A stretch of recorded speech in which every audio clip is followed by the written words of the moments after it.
Hi అండి, అందరికీ నమస్కారం. ఇవాళ ములక్కాయ కూర ఎలా చేయాలి చెప్తాను. మా హస్బెండ్ తెచ్చారండి, చాలా బాగుంది. ఇలా నేను నీట్గా క్లీన్ చేసుకున్నాను. ఇంట్లోనే ఉన్నాను కదా, అందుకే నేనే క్లీన్ చేసుకున్నాను. ఇదిగో చూడండి ఎలా క్లీన్ చేసుకోవాలి. దానికి కావాల్సింది పదార్థాలు: టమాటా, ములక్కాయ, ఆయిల్, కరివేపాకు, జీలకర్ర, ఆవాలు, ఎండుమిర్చి. ఆయిల్ వేసాను, జీలకర్ర, ఎండుమిర్చి వేసాను. తర్వాత కొంచెం కరివేపాకు వేసాను. తర్వాత ఈ టమాటా ముక్కల్లో కూడా వేసాను. దాంట్లో మళ్ళీ ఒకసారి కలపాలండి, అప్పుడే నిదానంగా మగ్గుతుంది. తర్వాత మూత పెట్టేశాను, మూత తీసాను.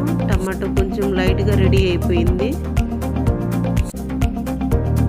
ఒకసారి కలిపి పసుపు, ఉప్పు, కారం మొత్తం మసాలా వేసాను. మళ్ళీ కలిపి సిమ్లో పెట్టాలండి. సిమ్లో పెడితే నిదానంగా రెడీ అవుతుంది. తర్వాత ములక్కాయ ముక్కలు కూడా దాంట్లో వేసాను.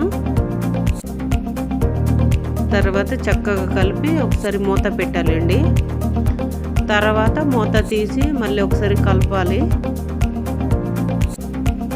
ములక్కాయ టమాటో వండుకుంటాం అనుకున్నాను, కానీ సైడ్లో ఒక బంగాళదుంప ఉంటే అది కూడా వేసాను. మళ్ళీ ములక్కాయలు ఉడకదు కదా, అందుకే కొంచెం వాటర్ వేసాను. వాటర్ వేయగానే బాగా కలిపి స్టవ్ హై మీద పెట్టేసుకోవాలి. కొంచెం రెడీ అయిపోయింది, అప్పుడు సిమ్లో పెట్టుకోవచ్చు.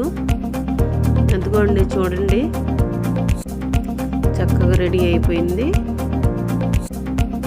ఇప్పుడే మనకు కావాల్సింది కొత్తిమీర కదా, కొత్తిమీర వేసి స్టవ్ కట్టటమండి.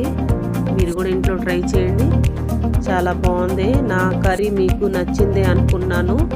నచ్చితే లైక్, షేర్, సబ్స్క్రైబ్ చేయండి.